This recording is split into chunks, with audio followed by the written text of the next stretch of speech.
Hi guys! Mag-harvest ako ng kamote o ube. Kasi nung binigay ito ng aking kaibigan, sabi niya ube daw to. So after 6 months, ayan na, namunga na siya. Tapos bibisita ako sa kanya ngayon. Kaya hinarvest ko at dadalhin ko sa kanya para siya na magluto. Di ko alam kung paano lutuin to. So ayan na siya. Meron pang pakunti-konti, pero hindi na madami. Parang i-replant ko yung ano niya, yung isa. Yan, ito.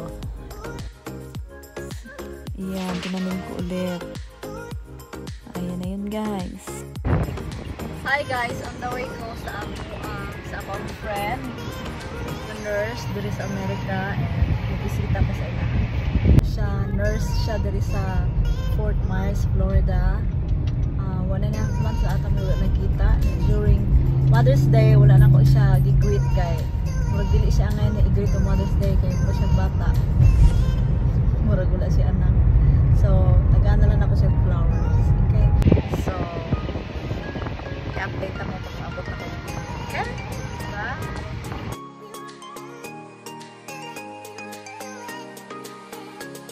Here na mi guys!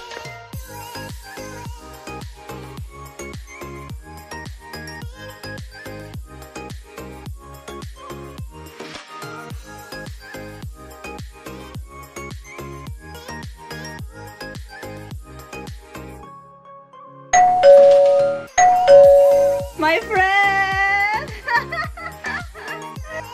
So guys, hindi ko siya ginreet ng Happy Mother's Day kasi parang hindi man bagay sa kanya. Tingnan mo siya, parang bata, parang 14 years old. So binigyan ko na lang siya ng flowers.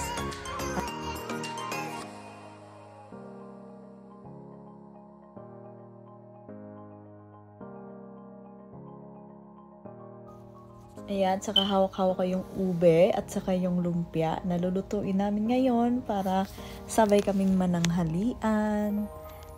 Si Rob, yung asawa niya. Bait-bait niyan. Look at their house! I miss here! Ayan na, nag-prepare na kami para lutuin yung lumpia.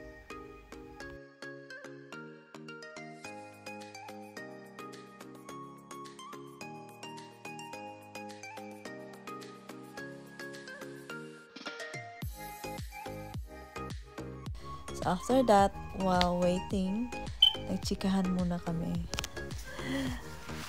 Yan na yung mga seryosong chikahan namin. So, parang ready na yung mantika namin. Kailangan namin putulin muna yung chikahan. At saka ilagay na isa-isa ang aming lumpia.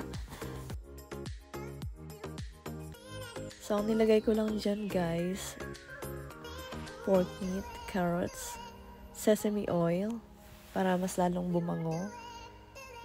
Ayan siya, at saka egg.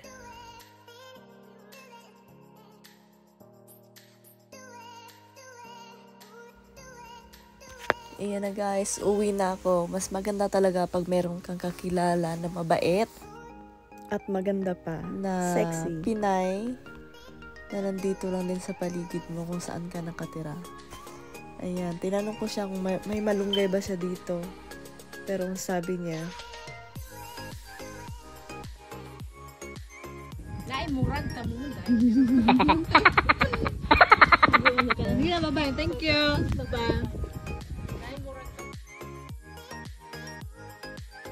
bye beautiful! So, bago paatrasin yung sasakyan, kailangan mag-seatbelt. Fasten your seatbelt kasi maraming pulis sa daan.